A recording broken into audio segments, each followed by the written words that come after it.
आज बात करते हैं एक ऐसी हीलिंग रिवॉल्यूशन की जिसकी शुरुआत हजारों साल पहले हुई थी, जब मेडिकल साइंस अपनी शुरुआती कदम ले रहा था।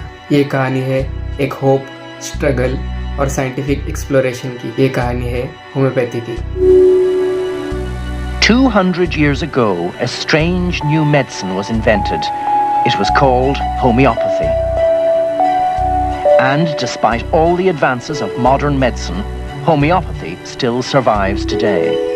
चलिए इस सफर को शुरू करते हैं एक एक करके। The birth of medical mindset, Hippocrates. लगभग 2500 साल पहले प्राचीन ग्रीस में कई लोगों का मानना था कि बीमारियां गॉड्स के श्राप की वजह से होती है, लेकिन हिप्पोक्रेट्स, जिन्हें आज हम फादर ऑफ मेडिसिन कहते हैं, उन्होंने इस सोच को बदला। वो कहते हैं disease is a natural imbalance, not divine punishment.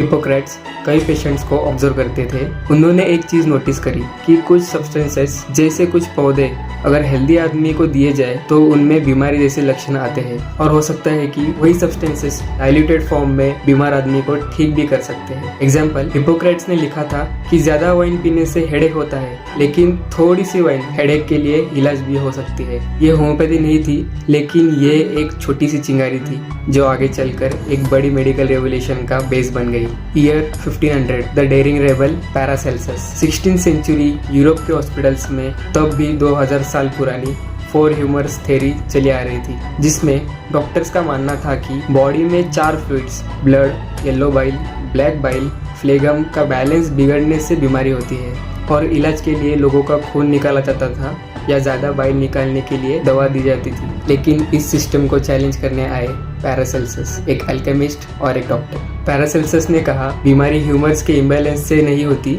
बल्कि एक्सटर्नल चीजों से होती है, जैसे टॉक्सिक एयर, कंटामिनेटेड फूड और पॉइजनस केमिकल्स।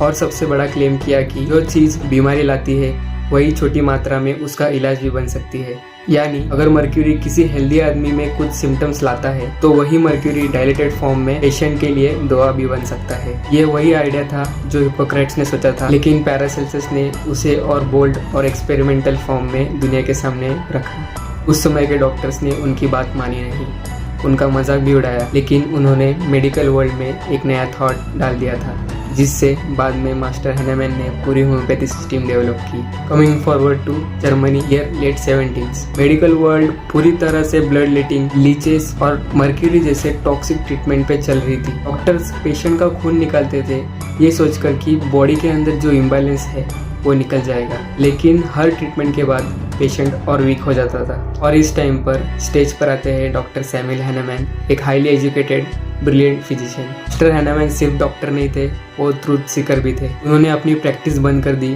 सिर्फ इसलिए क्योंकि वो पेशेंट को हार्म होता नहीं देख सकते थे। उन्होंने कहा अगर मुझे डिसीज ट्रीट करने के लिए किसी को और बीमार बनाना पड़े तो मैं ऐसी मेडिसिन को मेडिसिन नहीं मानता।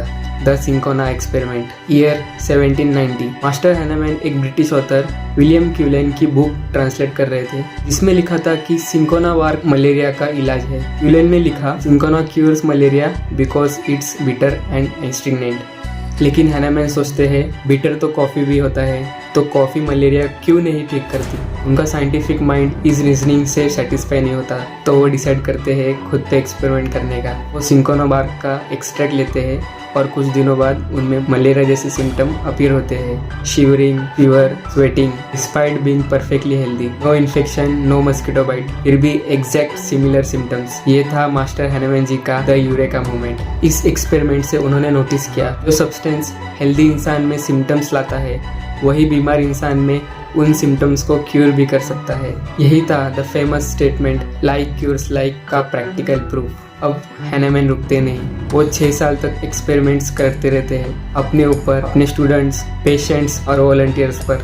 सब्सटेंसेस जैसे बेलाडोना, आर्सेनिक, कैम्फोर और हंड्रेड्स ऑफ अदर मेडिसिन के साथ वो हर छोटी डिटेल्स लिखते हैं, physical changes, mental states, emotions and reactions. ये था होम्योपैथी का पहला क्लिनिकल डाटाबेस, जिसे हम आज ड्रग प्रूविंग्स कहते हैं। 1810 में अपने सारे एक्सपीरियंस और डिस्कवरीज को एक बुक में पब्लिश करते हैं। बुक का नाम था the Organon of rational medicine. यही से ऑफिशियली जन्म होता है होम्योपैथी का।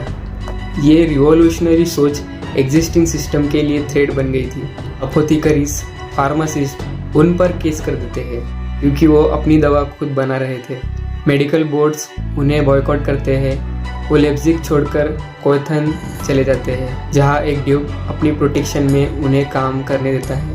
वहाँ वो साइलेंटली प्रैक्टिस करते हैं और एक के बाद एक मिरेकल रिकवरीज करते हैं और बाद में पेरिस मूव कर जाते हैं और 88 साल की एज तक प्रैक्टिस करते हैं डिस्पाइट कॉन्स्टेंट रेजिस्टेंस। एक आदमी जो सिस्टम का हिस्सा बन सकता था, वो उस सिस्टम के अगेंस्ट खड़ा हुआ और एक नई फिलॉसफी दुनिया को दी। मास्टर हैनेमैन सिर्फ एक डॉक्टर नहीं थे, वो एक विजनरी, रेबेल और रिफॉर्मर थे जिन्होंने मेडिकल हिस्ट्री का कोर्स ही बदल दिया। ये कहानी एक परसिस्टेंट ऑब्जर्वेशन से शुरू हुई और फाइनली एक ग्लोबल इंस्टीट्यूशनल हीलिंग सिस्टम बन गई। मास्टर हैनेमैन सिर्फ एक डॉक्टर नहीं थे, वो एक सोच थे। एक ऐसे समय में जब दवा का मतलब था तकलीफ बढ़ाना, उन्होंने हीलिंग को एक नई नज़रिए से देखा। जब सब सिम्टम्स सप्रेस कर रहे थे, मास्टर हैनेमैन ने सिम्टम्स समझने का रास्ता चुना। उन्होंने प्रूव किया कि करेज, ऑब्जर्वेशन और ट्रूथ के साथ एक अकेला आदमी भी पूरी मेडिकल दुनिया का रुख बदल सकता है। और ऐसा पर